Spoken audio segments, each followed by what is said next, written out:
Everyone, आज हम बात करने जा रहे हैं इस वीडियो के अंदर आइसिंग मॉडल क्या होता है, फेस ट्रांजिशंस वन डायमेंशन की, फेस ट्रांजिशन टू डायमेंशन में क्यों होती हैं, वन डायमेंशन में क्यों नहीं होती हैं, पार्शियल वेव फंक्शंस के बारे में हम बात करेंगे, राइट। और भी बहुत कुछ हम बात करने जा रहे हैं जो कि बहुत ज़्यादा इंटरेस्टिंग रहेगा। सो आइसिंग मॉडल क्या होता है, ठीक है। सबसे पहले हम बात करेंगे इसमें हम क्या बात करते हैं, इसमें स्पिन्स जो होते हैं ना, स्पिन कोई दो स्पिन है उनकी इंटरेक्शंस के बारे में देखते हैं, राइट। सो जो अर्नेस्ट आइसिंग थे उन्होंने 1925 में वन डायमेंशन आइसिंग मॉडल को कंप्लीट किया था।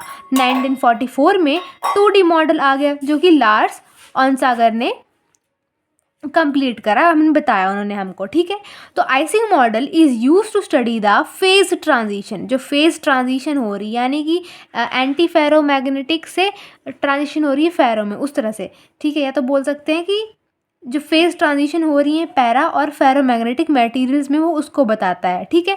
अब Ising model is a crude attempt to simulate the physics of ferromagnetic substance. Okay, so here we consider the system, हम यहाँ पे ऐसा कंसीडर सिस्टम करते हैं, system is an array of N fix sides.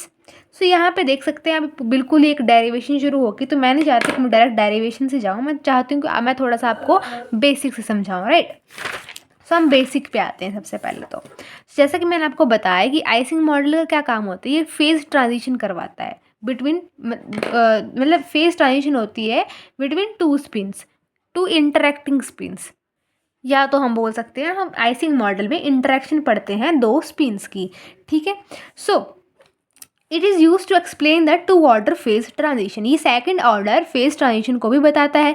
Second order phase transition हम किन को बोलते हैं, नॉन फेरोमैग्नेटिक सब्सटेंस से फेरोमैग्नेटिक सब्सटेंस, इनको हम बोलेंगे सेकंड ऑर्डर, ठीक है। मैंने यहाँ पे लिखा है कि सेकंड ऑर्डर का मतलब क्या होता है, एक सिस्टम जहाँ पे हमें लेटेंट हीट को सप्लाई करने की कोई भी ज़रूरत नहीं रहती है, उसको बोलते हैं सेकंड ऑर्डर फेज ट्रांजिशन। कोई बात नहीं, समझ नहीं आ रहा, आगे क्लियर करवा दूंगी। तो फेरोमैग्नेटिक सब्सटेंसेस कौन से होते हैं, फेरोमैग्नेटिक सब्सटेंसेस वो सब्सटेंसेस होते हैं जिनमें हमारे पास मैग्नेटिक फील्ड जो होती है वो अट्रैक्ट होती है, और अगर हम बाहर से कोई भी ऐसा सोर्स, एक्सटर्नल सोर्स नहीं देते हैं, तब भी फेरोमैग्नेटिक सब्सटेंसेस जो होते हैं वो अपनी प्रॉपर्टीज़ को शो करते हैं बिना किसी एक्सटर्नल सोर्स से, या बिना किसी बाहर से कोई मैग्नेट भी ना भी दे तब भी वैसे के वैसे रहेंगे। मतलब ये है कि अगर तुम्हारा चरित्र अच्छा होगा, बाहर से तुम्हें बिगाड़ने कोई भी आ जाए, तुम वैसे के वैसे रहोगे, तुम्हारे में कोई बदलाव नहीं आएगा। यानी तुम्हारे माँ बाप ना भी हो तुम्हारे साथ तो ज़रूर नहीं है कि तुम्हारा चरित्र खराब हो जाएगा, तुम तब भी वैसे के वैसे ही रहोगे। कहने का मतलब, कहानी बनाने का मतलब, राइट। सो जब हमारे पास मैग्नेटिक फील्ड जीरो होती है तो हमारे पास स्पिन्स जो होते हैं वो कहीं भी रेंडमली अलाइन होते हैं, लेकिन जब हम मैग्नेटिक फील्ड दे देते हैं तो हमारे स्पिन्स कहीं कहीं भी नहीं, मतलब एक जगह पे अलाइन हो जाते हैं, ठीक है। अब हम बात करेंगे the transition from non ferromagnetic state to ferromagnetic state is known as second order phase transition. तुम्हारा टीचर तुमसे पूछ लेता है कि सेकेंड ऑर्डर फेज ट्रांजिशन होती क्या है, तो हम बोलेंगे ऐसी ट्रांजिशन नॉन फेरोमैग्नेटिक स्टेट से फेरोमैग्नेटिक स्टेट, उसको हम बोलते हैं सेकंड ऑर्डर फेज ट्रांजिशन, ठीक है। So in this type of transition, इस तरह के ट्रांजिशन के अंदर जो फिजिकल प्रॉपर्टीज़ रहती हैं सब्सटेंस की वो कॉन्टिन्यूसली चेंज हो जाती हैं। जैसे आइस है, आइस से वाटर, बट ठीक है, जैसे आइस से हम वाटर में बदल गए, राइट। नेक्स्ट है हमारे पास, तो मैंने इतना बताया कि सेकंड ऑर्डर फेज ट्रांजिशन क्या होता है हमारे पास, जिसमें हम क्या करते हैं, ट्रांजिशन देख पाते हैं नॉन फेरो से फेरो की ओर, ठीक है। So in this type of transition physical properties of substance changes, I think change नहीं होती हैं, आइस से वाटर में प्रॉपर्टीज़ वही रहती हैं, वैसा का वैसे रहता है, ठीक है। सो ये यहाँ पे मैंने थोड़ा गलत लिख दिया कि मतलब प्रॉपर्टीज़ हमारी सेम ही रहती हैं। नेक्स्ट है Ising model is that model to investigate the behaviour of substance, substance के बिहेवियर को देखेगा, substance whose molecule have a magnetic moment, उन्हीं को देखेगा जिनकी मैग्नेटिक मोमेंट होगी, ठीक है। आइसिंग मॉडल क्या करता है, ये ऐसा मॉडल है जो कि देखेगा सब्सटेंसेस के बिहेवियर को जिनके अंदर मैग्नेटिक मोमेंट होगी, ठीक है। The model explains the behaviour of substance in which the dipole moment of neighbouring two atom interact to each other. Actual में वन डायमेंशन आइसिंग मॉडल चला हुआ है, आप यहाँ पर देखो इसका नेबर ये है, इसका नेबर ये है, यानी दो ही इसके अपने नेबर है, आसपास से इंटरेक्शन शो करेगा। तो आइसिंग मॉडल क्या शो करता है, इंटरेक्शन बताता है दो स्पिन्स के बीच में। तो दो स्पिन्स के बीच में इंटरेक्शन हमें बड़े आराम से यहाँ पे देखने को मिल रही है। और ये स्पिन्स जो होंगे ये क्या होंगे, मैग्नेटाइज्ड होंगे, राइट। अब हम मान के चलते हैं कि let total number of atoms और particles arranged in a lattice and also the particle poses spin. Arrange किए गए हैं लैटिस में और उनका अपना स्पिन है, ठीक है, with a magnetic movement, magnetic movement के साथ, ठीक है। The spin may be orient in any of two possible orientation, या तो स्पिन तुम्हारा ऊपर को जाएगा या तो स्पिन तुम्हारा नीचे को जाएगा। तो spin n is equals to n positive यानी अप, और ये n is equals to n negative यानी डाउन, यानी कि n पॉजिटिव और n नेगेटिव हमारे पास n ही बनाएंगे, ठीक है। ये डेरिवेशन चलिए actually. So one dimension Ising model के अंदर जो स्पिन जो होता है वो इंटरेक्ट करेगा only with two nearest neighbours, right. अब let two spin of the two atoms are represented by i N j. हम आई एन जे मान के चल पड़ते हैं स्पिन को, ठीक है। तो i N j, then the interaction energy, तो इंटरेक्शन एनर्जी आई और जे की कौन सी होगी, ई आई जे, ई आई जे, जिसको हम लिखेंगे समीशन ऑफ आई जे और n, e i j s i s a minus mu h, summation i से लेके i runs from 1 to n and s of i. ये एस ऑफ आई भी हमारे पास spin है, ठीक है। अगर और हमें ढंग से देखना है इसको तो मैं आपको बताती हूँ कि हम कैसे लिख सकते हैं। हम लिख सकते हैं इस तरह से, ठीक है, जहाँ पे हमारे पास ये जो हाफ है, ये हाफ क्यों लगाया मैंने, हाफ फैक्टर लगाया मैंने ओवर काउंटिंग को अवॉइड करने के लिए, ठीक है। अब जैसे मान लो ओवर काउंटिंग, जैसे तुम्हारे पास मान लो तुम्हारे पास ये जे आई जे है, राइट, या तो J12 भी लिख सकते हैं या तो J21 भी लिख सकते हैं, ठीक है।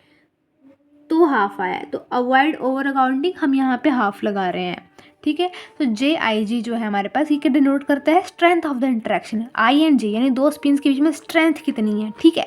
और ये जो बी है यार, जिसको मैंने म्यू एच लिखा था, B is equal to mu naught h, right, जो म्यू एच था पीछे, या बी भी लिख सकते हो, ये डिनोट करता है बाहर से हमने कितनी मैग्नेटिक फील्ड लगाई है।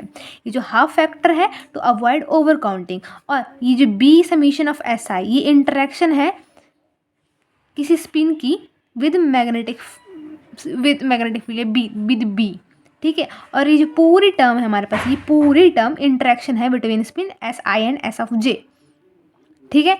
तो सिंप्लिसिटी के लिए जे आई जे है are said to be equal and each spin interaction only with its nearest neighbour. तो स्पिन की इंटरेक्शन भी आसपास के नेबर से हो रही है, क्योंकि हम ये वन डायमेंशन वाला आइसिंग मॉडल पढ़ रहे हैं। अगर टू डायमेंशन का होगा तो उसमें जो स्पिन की इंटरेक्शन होगी वो होगी अप डाउन, यहाँ वहाँ लेफ्ट राइट, ठीक है। सो ये जो ऊपर वाली टर्म है इसी को हमने लिखा है बस -JY2 कर दिया है, आई एन जे हमने यहाँ पे लिख दिया है, इधर SISJ, बाकी वो चीज़ एज इट इज़। जहाँ पे आई एन जे क्या रिप्रेजेंट कर रहे हैं, ये बता रहे हैं कि हम इन आसपास के पड़ोसी हैं, ठीक है, ये बताना चाह रहे हैं। सो कैनोनिकल पार्टीशन फंक्शन हमारे पास आ जाता है यहाँ पे, कोई बात नहीं समझ आ रहा है, हम इसको आपको आगे से समझाते हैं। सो हम कहाँ पहुँचे थे, ऑल राइट। सो हम इस पोर्शन पे पहुँचे थे जो हमने मैं आपको बता दी पीछे, B is equal to mu naught h हुआ है। अगर हम मान लेते हैं आगे जाके हमारे पास अगर ये एनर्जी जो है ये ज़्यादा रहती है तो फेरोमैग्नेटिक मटेरियल होगा, यानी कि हमारे पास पैरेलल स्पिन रहेगा। अगर एनर्जी जो होती कम रहती है तो एंटी फेरो मिलेगा, यानी एंटी पैरेलल स्पिन रहेगा अपन लोगों के पास, ठीक है। सो और ये बात बता दूँ कि टू डायमेंशन आइसिंग मॉडल रहता है हमारे पास, जो स्पिन जो होता है वो इंटरेक्ट करता है with its 4 nearest neighbours, left right up and down, और 3 डायमेंशन में 6 नियरेस्ट नेबर्स होते हैं, ठीक है। अगर हम कंसीडर करते हैं केस को जहाँ पे एनर्जी मेरी ज़्यादा रहती है तो पार्टीशन फंक्शन आएगा कुछ इस तरह से, ठीक है। ई स्पिन है आई का, e minus beta of e of i s of i, b beta क्या होता है 1/KT। सो हाई टेम्परेचर में स्पिन जो होता है वो रैंडमली फ्लिप कर जाता है, यानी कोई मैग्नेटाइजेशन नहीं होती है, और लो टेम्परेचर में स्पिन जो होता है वो अलाइन रहता है, यानी कि स्ट्रॉन्ग मैग्नेटाइजेशन होती है। तो स्ट्रॉन्ग एंड वीक का कंसेप्ट मैं आपको जल्दी ही बताऊंगी। अब हम बात करेंगे partition function in the Ising model, कि पार्टीशन फंक्शन क्या होता है मेरे पास आइसिंग मॉडल के अंदर। अब हम सोच रहे होंगे राइट, ये जो हमारे पास Z होता है बेसिकली पार्टीशन फंक्शन, ये आया कहाँ से भाई पार्टीशन फंक्शन, और हमें इसकी ज़रूरत क्यों पड़ी, why do we need the partition function. So the Ising model describes spin +1 और -1। आइसिंग मॉडल तो स्पिन बताता है कि अप हो या डाउन हो लैटिस के अंदर, ठीक है। These spins can interact with their neighbours, ये स्पिन क्या करते हैं, आस पड़ोस के नेबर के साथ इंटरेक्ट करते हैं। और उनका जो स्पिन्स का जो बिहेवियर होता है वो डिपेंड करता है किस टेम्परेचर में थे, क्या उनकी एनर्जी थी। अब तुम बताओ, तुमको तुम्हारे पड़ोस में रख दिया जाए तो ऑब्वियसली तुम अकेले तो रहोगे नहीं, तुम आसपास के लोगों के साथ इंटरेक्ट तो करोगे।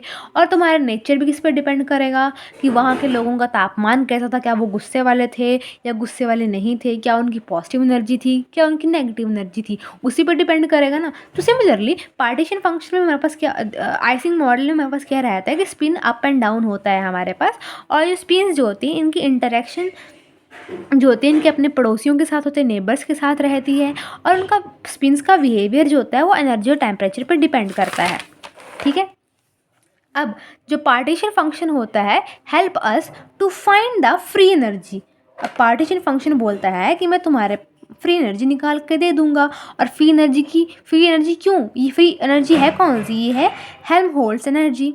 तो पार्टीशन फंक्शन ही हमारी मदद करता है फ्री एनर्जी को फाइंड आउट करने के लिए, जो हमें बताता है कि कितना स्टेबल है हमारा सिस्टम कौन सा हो गया। अगर तुम 1 डायमेंशन ले रहे हो तो बता रहे कि 1 डायमेंशन वाला लैटिस जो बन रहा है तुम्हारे पास वो कितना स्टेबल है, 2 डायमेंशन वाला कितना स्टेबल है, 3 डायमेंशन वाला कितना स्टेबल है।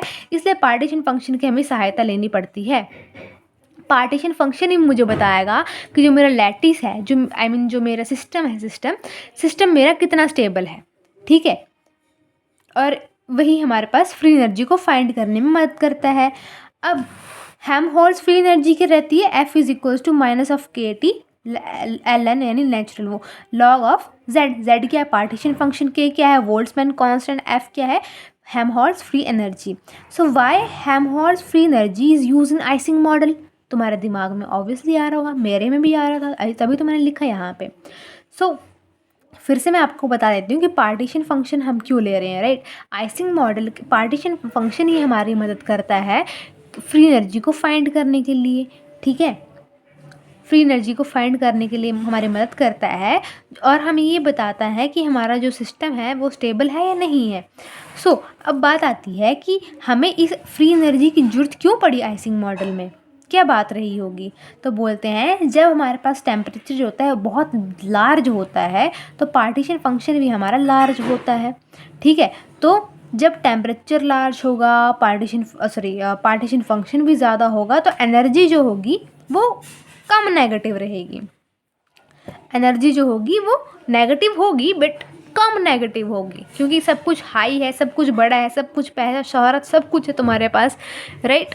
तो थोड़ी सी कम नेगेटिव होगी हमारे पास एनर्जी, ठीक है। तो इसमें हमारे पास क्या सिस्टम जो मिलेगा ना, सिस्टम तुम 1 डायमेंशन का ले लो या 2 डायमेंशन का ले लो या तुम 3 डायमेंशन का ले लो, तो 1 to 3 डायमेंशन में से हमारा जो सिस्टम रहेगा वो डिसऑर्डर्ड रहेगा।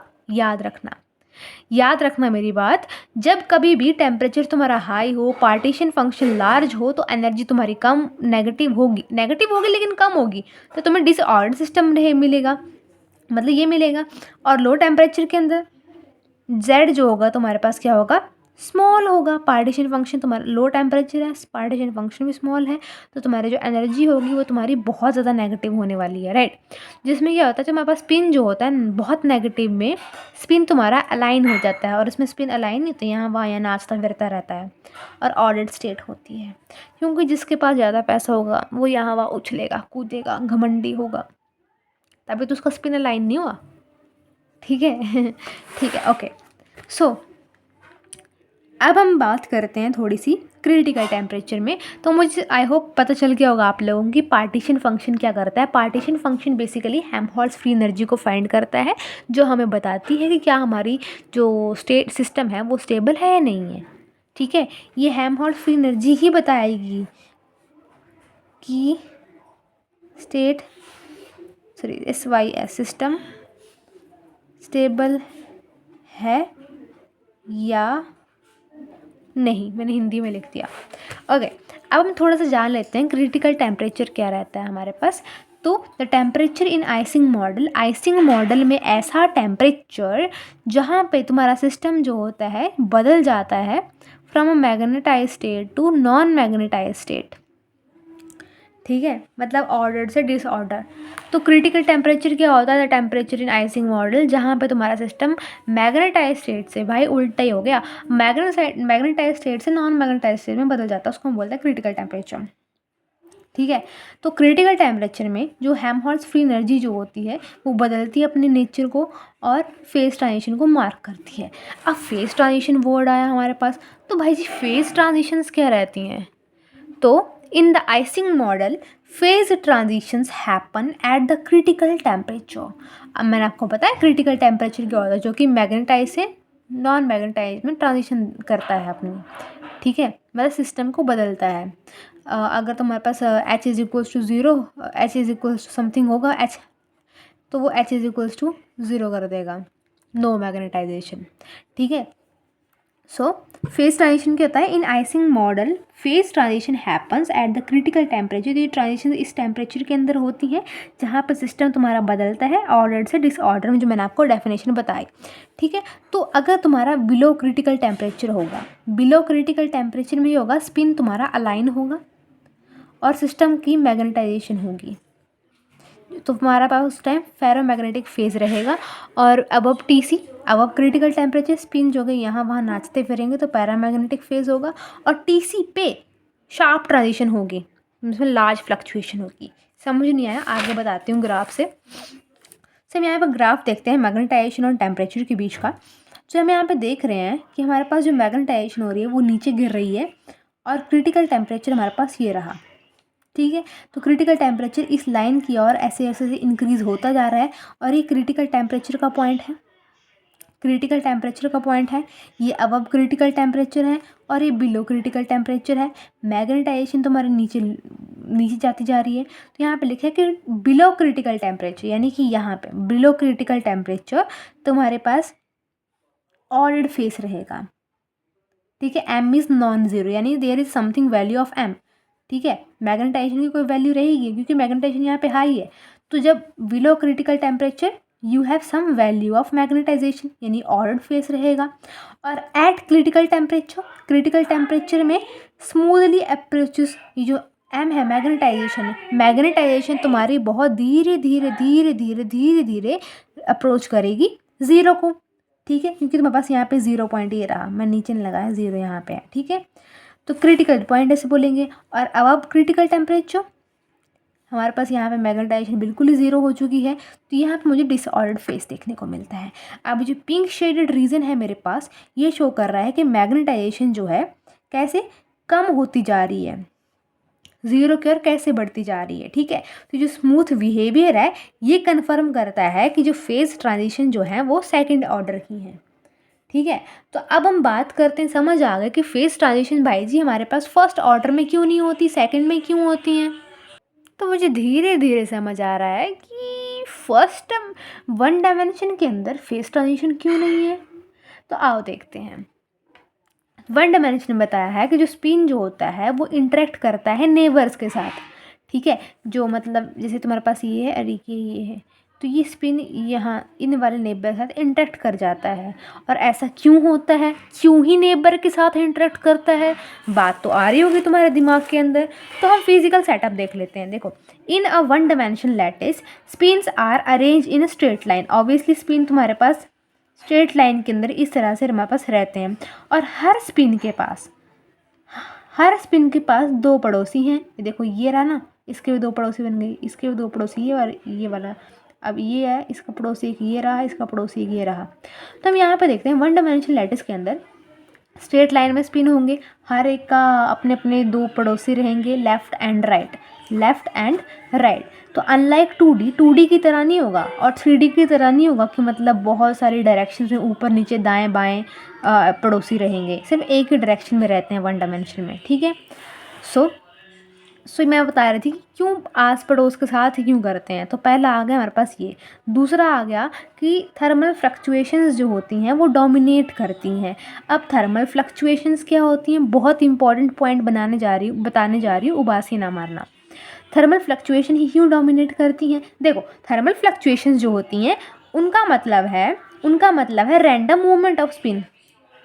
टेम्परेचर की वजह से वो तड़प रहा है। जब टेम्परेचर तुमको आग के गोले में फेंक देंगे ना तो तुम भी ऐसे से तड़पोगे।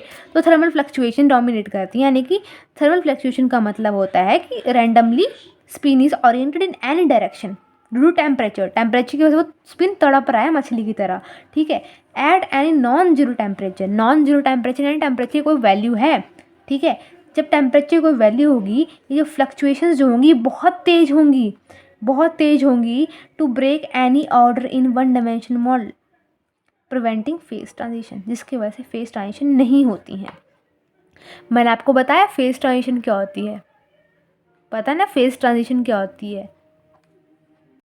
ये देखो, आइसिंग मॉडल के अंदर फेज ट्रांजिशन तभी होती हैं जब क्रिटिकल टेम्परेचर वहाँ पे होता है, और वो क्रिटिकल टेम्परेचर में क्या होगा, क्रिटिकल टेम्परेचर में होती है, और जहाँ पे क्या होगा, सिस्टम तुम्हारा चेंज होगा ऑर्डर्ड से अनऑर्डर्ड, यानी जहाँ पे तुम्हारे पास एच की कोई वैल्यू होगी वहाँ से मतलब मैग्नेटाइज से नॉन मैग्नेटाइज स्टेट में जाएगा, उसको बोलेंगे फेज ट्रांजिशन, यानी कि अपना फेज ही बदल दे रहा है वो। तो वही है हमारे पास कि इंटरेक्शन आस पड़ोस से क्यों होती है।